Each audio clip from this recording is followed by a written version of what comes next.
Trout season is almost upon us, so I've decided to go ahead and do a quick and easy little trout nymph. This is a blue-winged olive nymph.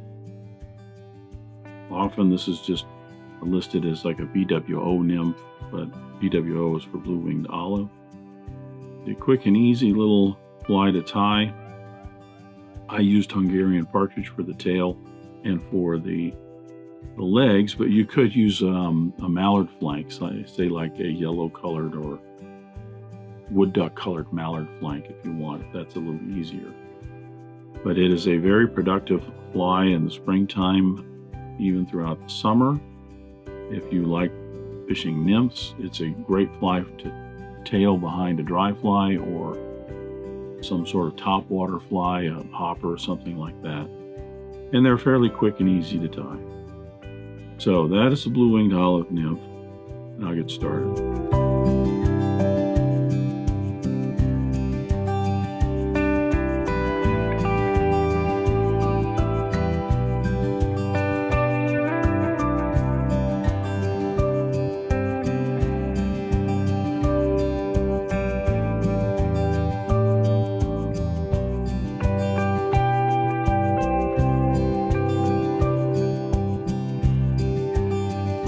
So I'll begin the blue-winged olive nymph by placing my hook in the vise. This is a Mustad 3906B in a size 14. Typical sizes for this fly are 14, 16s, and 18. The B is a 1X long shank that gives me just a little bit longer body. I'll debarb the hook and attach my thread. I'm using a this is a Uni-Thread 8/0 in olive. You could use black for this if you want. I've already put some wax on my thread. I'm going to attach my thread behind the eye of the hook and run my thread down the length of the shank to just a little bit past the point of the hook. This is where I'll tie in the tail. And you can use different tailing material as well as leg material for the blue-winged olive nymph. I prefer to use Hungarian Partridge. I've actually selected a rather large feather from the tail or rump section of a Hungarian Partridge skin. And the reason is that the barbs here, I'm only going to use maybe 5, 6 barbs like this for the tail, but they're longer. So with me and my larger fingers these days, it's a lot easier to manage and to deal with this, tying this in, if the barbs are a little bit longer and they're not quite so short. So that's the only reason I selected a larger feather. Advancing my thread down, lashing the tail in, I'll get down to the end of the shank, which is going to be just about over the barb. See, and I just have a few wispy ends off the end there for my tail. I'm going to tie in a rib. I'm using a fine gold. This is a Danville gold wire in a fine. You could use a silver wire if you want to. I'm going to attach that right along the hook shank at the end of the body. A few more wraps to secure that. Then I am going to wrap forward. You could do this in touching turns if you want, or in a little bit more open turns. All I'm doing is collecting the rest of the barbs for the tail as well as that wire along the hook shank, just so that as I do the dubbing, it's not in the way. Bring my thread right down to the very end. And now we're going to dub the abdomen. For the dubbing on the abdomen, you could use a rabbit if you have just an olive rabbit. I'm using a life cycle material because it's got rabbit in it, but it's also got a little bit of antron, a little bit of sparkle to it. This is a light olive for the abdomen, and I point that out because when I do the thorax, I'm actually going to use a medium olive. You're going to want to make maybe about a 1.5 inch, 2-inch dubbing noodle. We're going to make this a little bit thicker as we go from the top of it here down to the bottom. That will basically give us a little bit thicker body.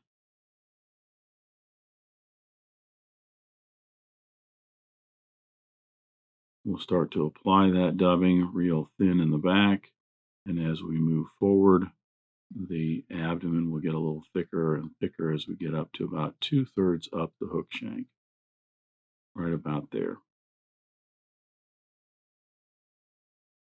Easy to make this too big and bulky. Just remember, in this case, less is kind of more.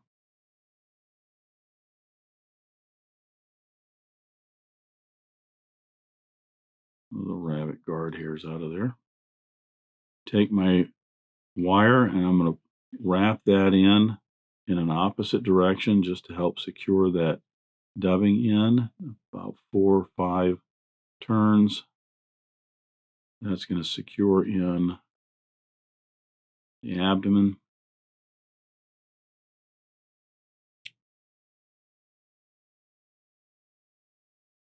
And you can twist away the wire.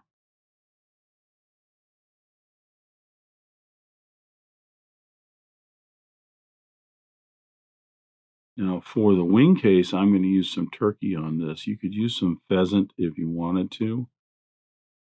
Pheasant tail fibers, that is. I'm going to use some turkey, and part of the reason is a lot of these patterns do call for turkey.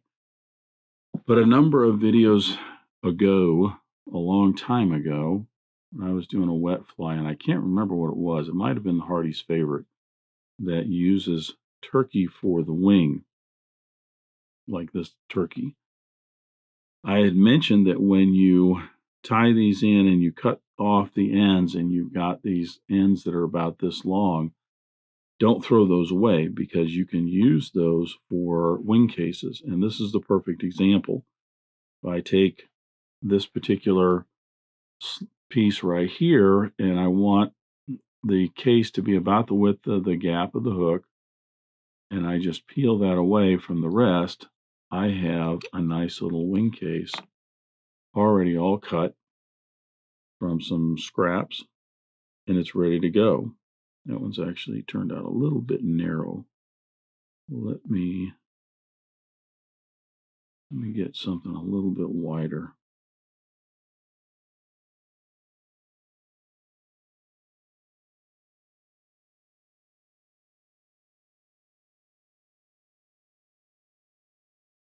There we go.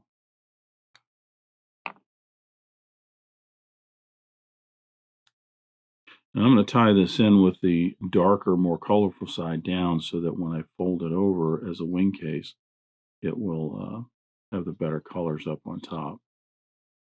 You're going to tie that in just right on top. Here's where you want to make certain that you do have that up on top.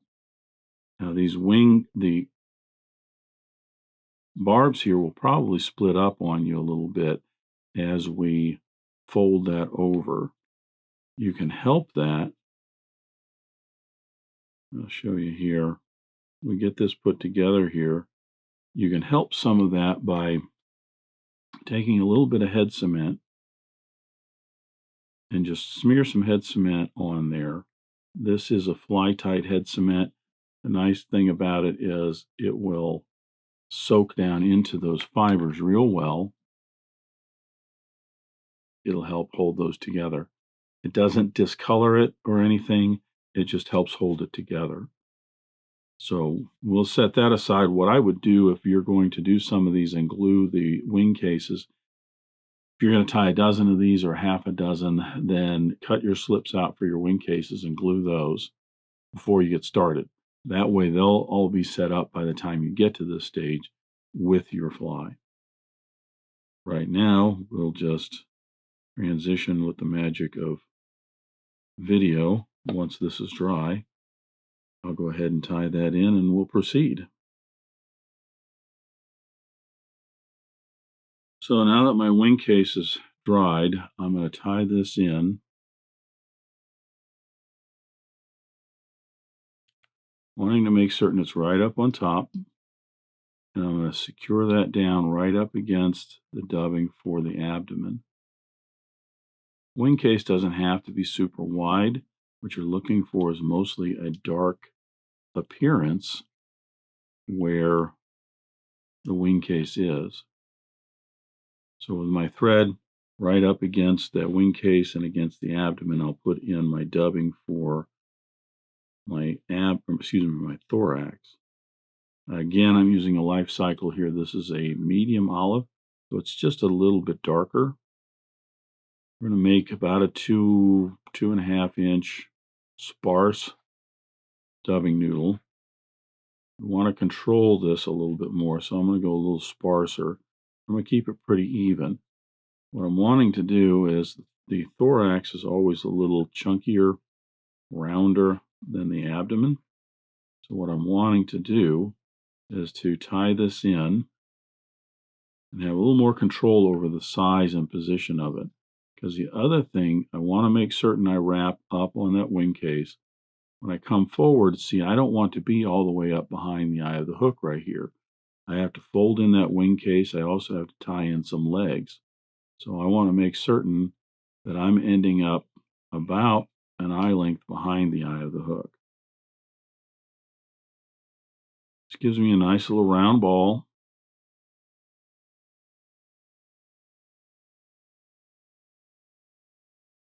When I fold the wing case over, notice how it just comes right out from the body. There's no gaps between the abdomen and the thorax. Now for legs, I'm using the same Hungarian Partridge. Again, I chose a larger feather because it's easier to deal with the barbs if they're longer. Seeing as how the barbs on this are nice and long, I can take, again, 5 or 6, and I can tie these in. I can tie them right up on the top here, and I can tie them long. So my left hand can hold those in place right here while my right hand is bringing the thread around. Give my thread a counterclockwise twist, and that way it will wrap to the back of the hook.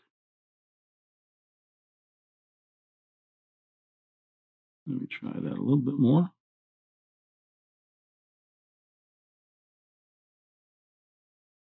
Yeah, the thread kind of flips over to the back there. Get a couple light wraps around, and I'll bring that material around to the top.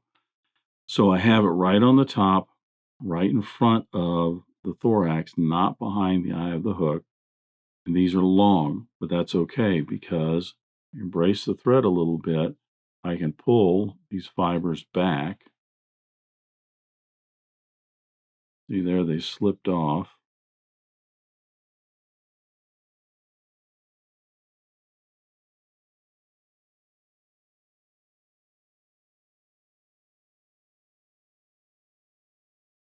I can pull the fibers back my way, and it shortens those up a little bit.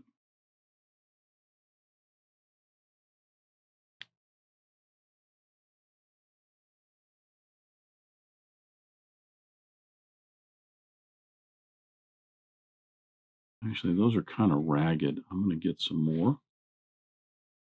And this is important to note that, whenever you're tying, you're not happy with what you got there, then as a fishing fly, it probably would be fine, but take the time to undo it. Something else that you'll like in there.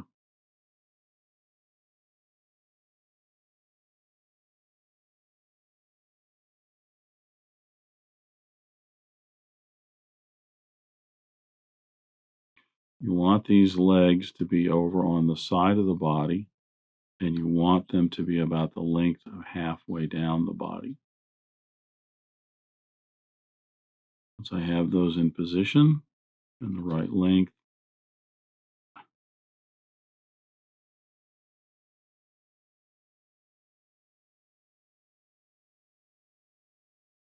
there, I'll wrap those in and trim this out.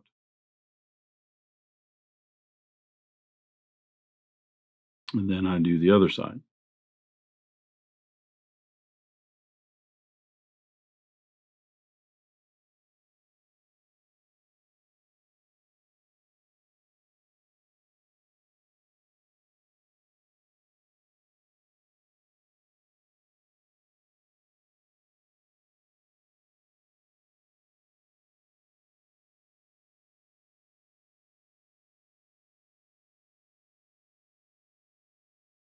Put those in,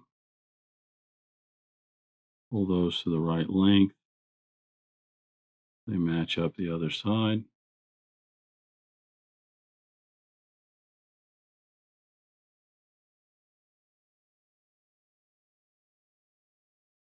And secure those in.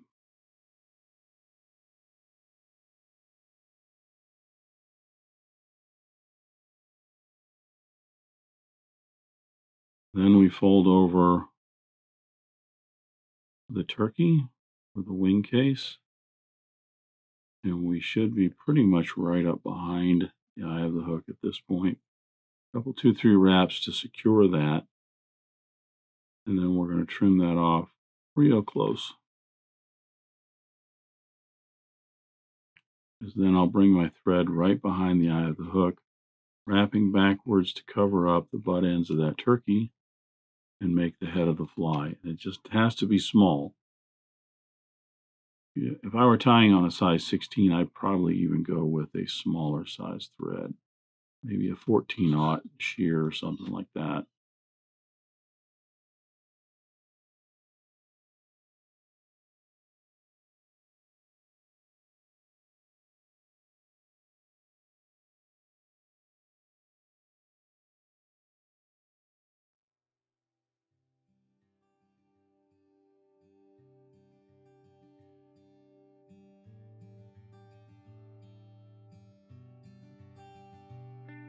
That is our blue-winged olive nymph. You could have a little bit more barbs in for the legs if you want. The idea is that they just stick out and they look like, the legs of the bug crawling around. I'll put a little head cement on here, soak down in there. It's a fairly quick fly to tie. So if you're going to go out and do some nymph fishing for your favorite trout streams this spring for some trout, it's a quick fly to tie, and in no time you can have half a dozen or so of these. You could put a little bit of wire on this if you want to give it a little bit more weight. But that is the BWO Nymph, or also known as the blue-winged olive nymph. Thanks for watching today. Thanks for joining me at the Vise today. I hope you learned at least a new pattern, if not a new technique, maybe a tip or trick here and there. If you have any questions about this fly or any of the techniques used in constructing this pattern, please leave them in the comments section down below. If you go to the trouble to ask a question, I'll go to the trouble to answer it. If you'd like to help dressed irons, please share this video with your friends and anybody you think that might enjoy this pattern. Until next time, remember, it's fly tying. If you're not having fun, then you're doing it wrong.